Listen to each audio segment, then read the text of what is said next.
Hey everybody, it's Jenny of the Jenny Evolution. Today I want to talk to you about a children's book author that we absolutely adore in our house. And if you've not discovered him yet, you really need to. His name is Peter Brown, and he has written some of our all-time favorite books.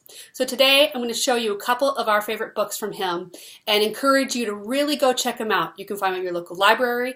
I'll leave you some links down here below, but also be sure to add them to your children's library.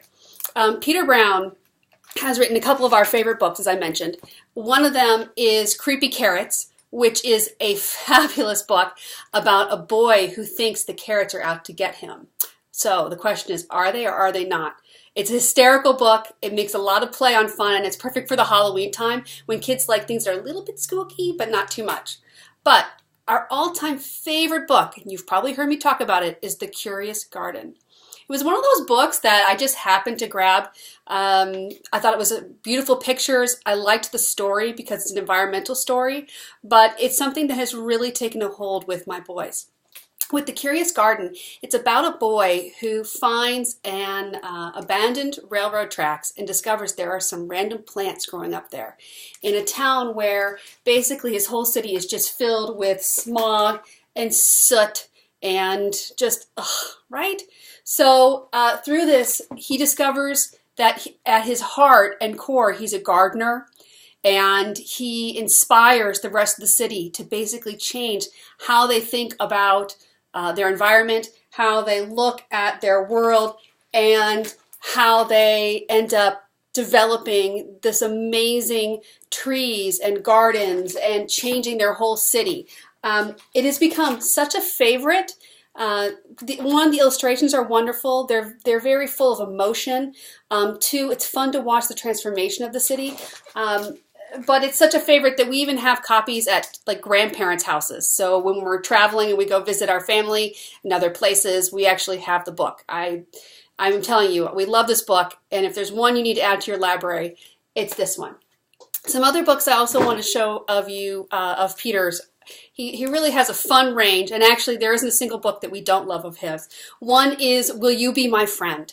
And I'm sorry, You Will Be My Friend. I'm sorry. And she's a boisterous, energetic, loving bear who's just trying to find her peeps. And she's just not having a good go at it. And actually, this book actually would be a terrific one for kids who are not finding their peeps. I was just talking to a friend the other day, and her son just hasn't found his friends yet in kindergarten. It's only been a week. But sometimes it takes a little bit of persistence to find the right person for you.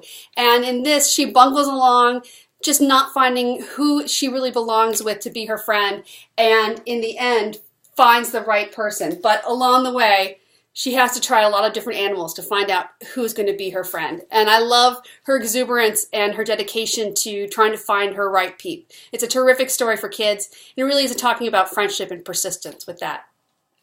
Another book we really love is Mr. Tiger Goes Wild. I'm sure some of these titles look familiar to you. Mr. Tiger Goes Wild is about a tiger who lives in the city, and you can see he is in a tuxedo because everyone wears formal wear because you're a wild animal. So in this, he decides to go wild, meaning like rogue, without clothes, and he goes into the jungle, and it's really talking about how there's a place for everything, and even a place and a time to go wild.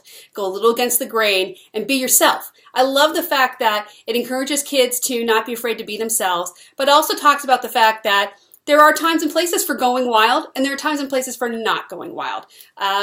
Terrific, fun illustrations. Let me pull up just a random page for you. You know, these are the other animals in town who are upset about Mr. Tiger going off on his own.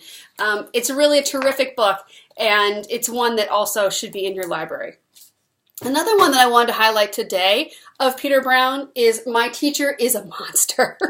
So again, starting with school, the child really views his teacher as this horrible person. And she has unrealistic expectations and expects him to do things in the classroom. I mean, you know, it's hard to be 8 sometimes. And it's about him bumping into her outside of the classroom, which of course, you know, you have kids, really freaks out your kids.